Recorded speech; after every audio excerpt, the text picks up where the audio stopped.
Oi. Good morning. How's your trip been so far? My trip's been cold. Where you going? Doghouse area, maybe? It's hard for me not to go back there in the back end. I've seen too many deer back there, ain't we, Hogan? Are you going over the holler there? I may go back too. Well, let's get it. Alright, I'm dropping off into this big holler with a little bit of daylight. That way if I see one, I can shoot it. All them dudes are about to get after it. They're shooting off into all kinds of different places.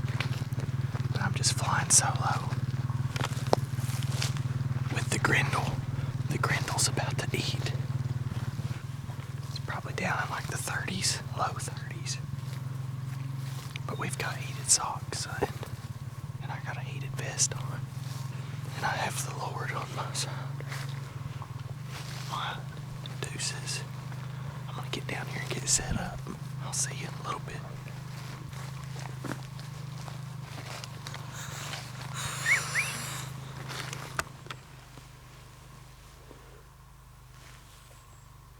I'm in like Flynn, baby.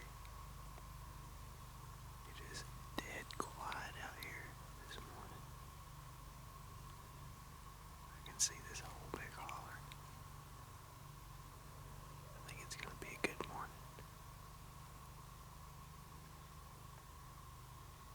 Let's get to it.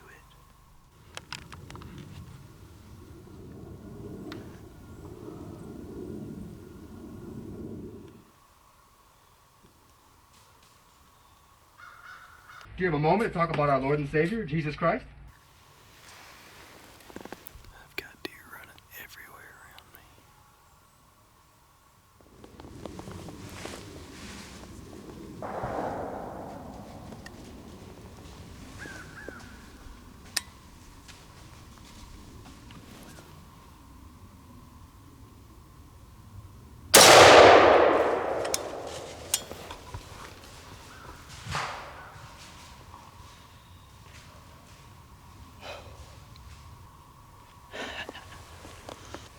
My ears. I'll never hear again. What a blessing from the Lord. Looked like a healthy doe. That's 3 deer, man. I've not killed many deer with a gun in the past several years. That was the first deer I've killed with a gun, intentionally, like actually going out with just a gun, in probably 8 years or so. Maybe more like 5 or 6, I'm not sure, but that was awesome. So I'm sitting in the same spot that me and Brody sat at yesterday. I'm like in the same little spot where I raked back the leaves. And right here's Brody's spot. Up there at our cabin, which is back behind me a couple 100 yards, we see a lot of deer run over this hill. They come down and, you'll see them cross up there and they go down into this holler.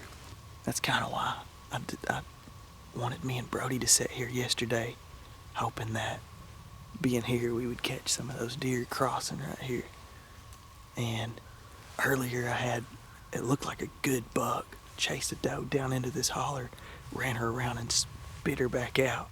I was just trying to get my gun on him to see if I could even come close to getting a shot, but I couldn't. That buck come in here and pushed him around, then ran them back out a different direction, and I never did get a shot. But right then, that doe just come barreling off this hill, ran down in front of me and stopped at about 30 yards or so, slapped the safety off, and I hope I got her good on camera. Went straight up her leg and held it like right on her heart and squeezed off the shot.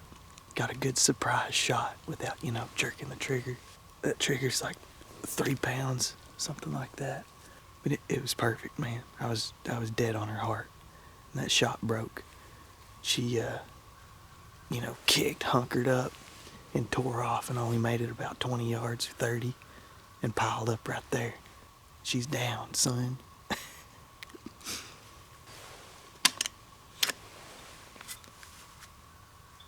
6.5 Grendel, baby. Let's go.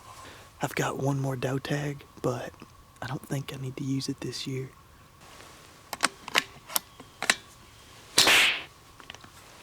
Sweet, man. That's awesome.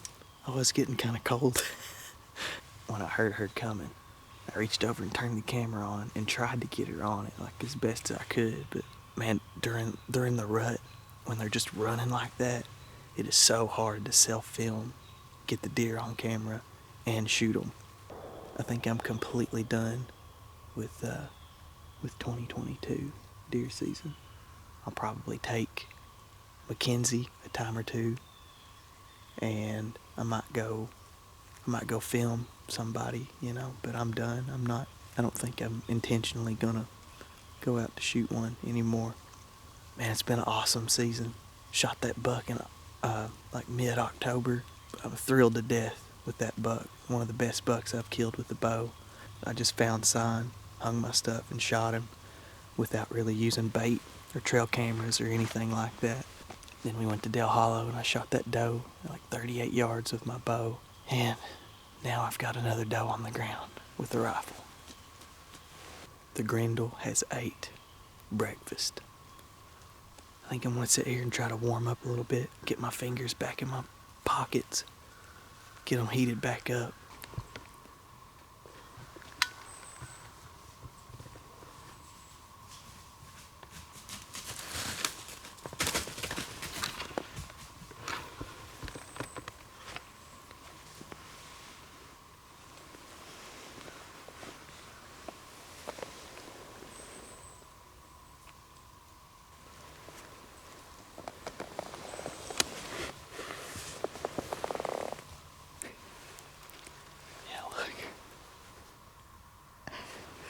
Making a TikTok whenever that happened. Status report. It's been 23 days without nudes. Cody and Carter left. Hogan and Dad are somewhere back there in the abyss. I think we heard a shot come from back there earlier. So maybe they've got something down on the ground back there. Me and Brodson are coming down here to chop up my doe. We called our deer in, got everything taken care of. Now we're gonna chop this up and go wait at the shack for the boys. If they don't show up pretty soon though, we're gonna head back in there and try to find them.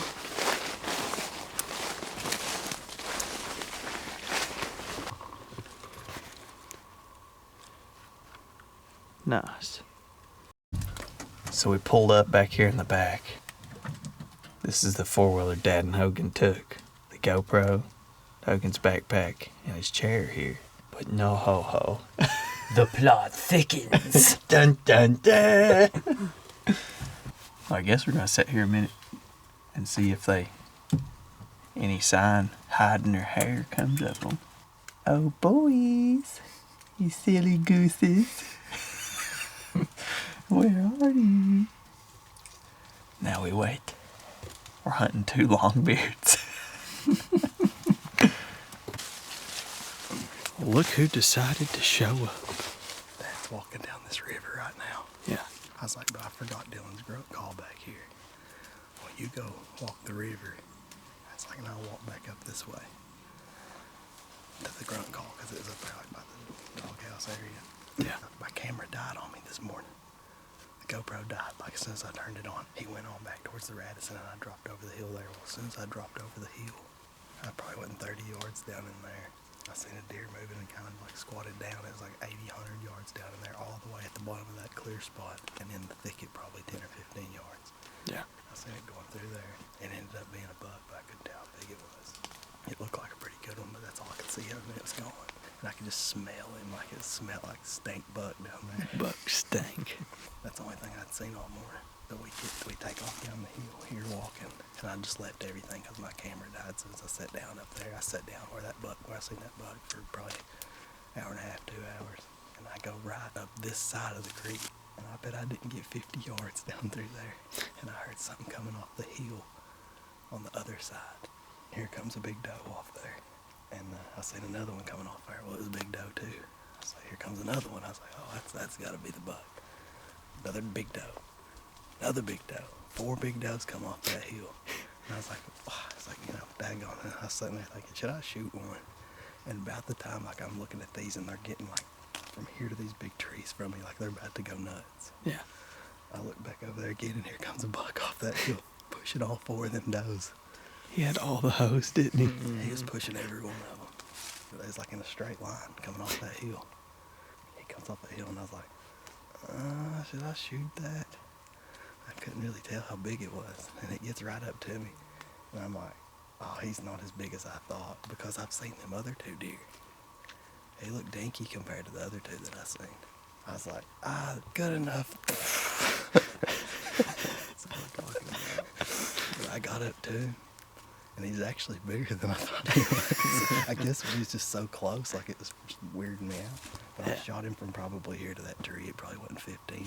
I bet it scared Dad to death, because he couldn't have been no more than like 50 yards down that road, and I was like 30, 40 yards that way. Yeah. That's awesome. Like right behind me. So is he laying down there at the creek? He actually jumps up. Like he takes back off where they came from. There's a rock fence down there. He jumps that rock fence and just and lands. I just jacked another shell in there anyways, just in case, because he disappeared. When I done that, he stands back up and starts walking up the hill, like around that side. I was like, oh no, I was trying to shoot while he was walking up through there and just never could get a shot. He kind of disappears, and I stand around for a minute. I was like, oh, maybe he went up there and died, And I walked up where I last seen him. And as soon as I get like out of sight from that, like I hear something, and I look over, and he's like standing like 40 yards from me, just like looking at me up there on that hillside. But I don't think he was seeing me. I think he was just standing there like, oh. Yeah. And because it had only been like 5 minutes since I'd shot him. I was like, well, I'd probably get a shot right here. So I start easing around this tree. And when I eased around that tree, he's like, wow. And then he takes off and goes up towards the road. And I was like, oh no. I was like, I've messed this up bad. Because there wasn't a whole lot of blood to where he was that time. I was like, I'm not going to go up there and gom around with him. I was like, I can't find any blood. I was like, I'm going to go back down. I go back down. I take my big coat off because I was pouring a sweat. I walked all the way back in there and got the grunt call. And I ended up tracking him all the way around that hillside. When you guys just came over the hill right then, I was standing like 40 yards in the woods, like looking at the blood, and I was like, oh no. I was like, if he's anywhere out here, that thing's blowing him out again.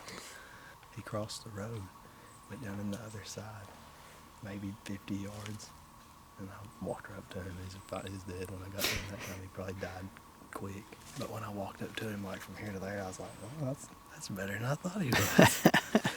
Nice. He'll be gone. Is this where El Guapo went down?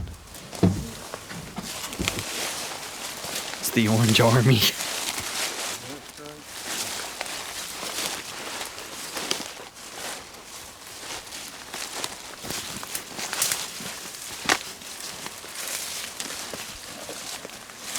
Are we certain he's dead? How did he not die quicker than that? That's where he hit him at. Well, that's the entrance hole, and I think he was angled the other way, so it probably barely got good stuff right there, and then not good on the other side. Could have been him though, 'cause I've seen him over in the Radisson holler, between the Radisson and Tater Chip. That's about the size that he was.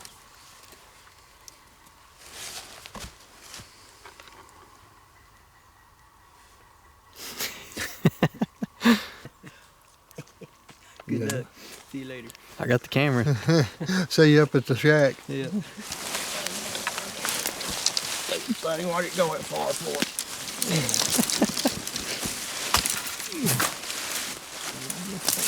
Down here.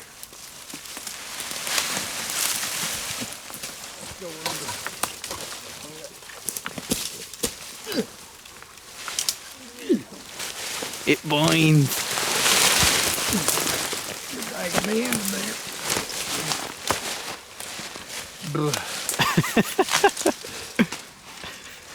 We made it 10 yards. Look that big.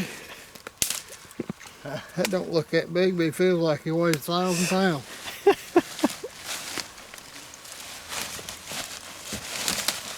get more back there by some wood, I'll pull that pole over down there.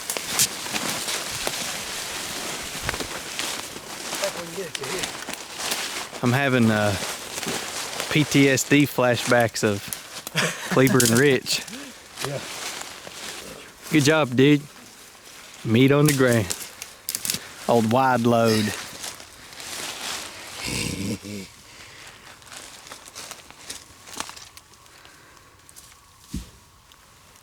That's what I'm talking about. Beautiful. Okay. The end. He's a hog. He's looking up here. See him? See that fence post? Yeah. Dang. Hey, Bubby. Hey, Bubby. Honey. Give me some of that, boy. What a sweet end to the trip. Live a good life. But I would recommend you go to our farm, please. Beautiful.